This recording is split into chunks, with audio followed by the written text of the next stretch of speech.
G'day, Kevin Hillier and Steve Thom here, looking back on the round 2 matches in the Western Region Footy League. Tomsy, let's start with Division 3, which has become a fascinating competition already and running into the second week. North Sunshine and Auburn as predicted, Auburn had a win there.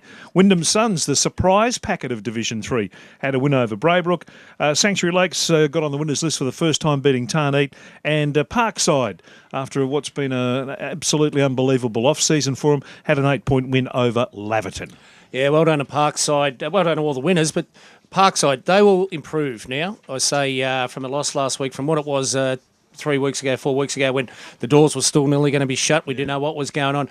Now the doors are open. Now they've had a win. Now they know they're in Division 3. I would not be surprised even if a couple of players that have left the club come back in 2015, and I hope they do. And well done. Parkside are a club that the history we know, the passion and the pride that they've got down there will get them through, and they'll be bigger and stronger again as the season unfolds. But well done to them. And Wyndham Suns, tell you what, they're taking all before them.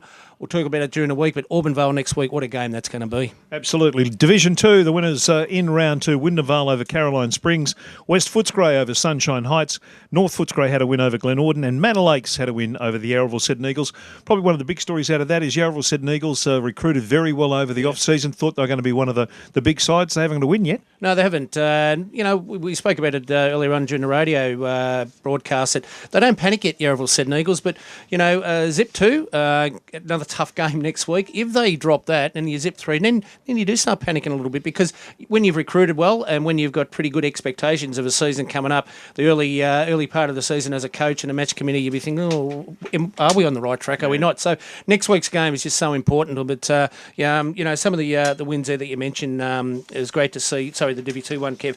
Great to see North Footscray too. The Glen Auden taking on Glen Auden and winning convincingly in the end. They're going to be one of the big powerhouses of the competition. The other one to have a look at, Caroline Springs yet to record a win. We thought they'd probably have at least one up by now. Yeah, look, they'd be disappointed. Paul Grocott, I think, once again, the word panic, they'll be looking and thinking, well, where do we go? I mean, they've lost, obviously losing Buttigieg Clark to back to Spotswood is a big loss as a key forward, but, they've picked up Sheriff Mohammed. They've got some good players back in that lineup, Caroline Springs. So, underachieving a little bit right at this very moment is, I suppose, the best way to sum it up.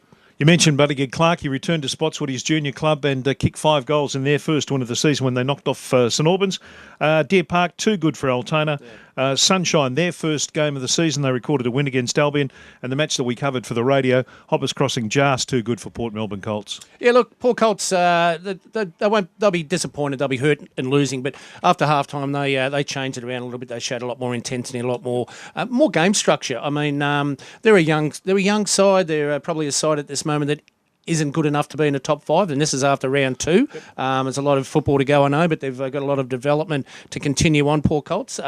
But Hoppers Crossing, I like the way they play. Their kids, they run, they spread. We know the style that they play, but they're becoming men. They're kicking the ball the set of 30, 35 metres, 45, 50 metres, hitting targets on the move on the far side of the ground. And, their possession count today, even though we didn't keep a tally, I think it would have nearly doubled Paulcults.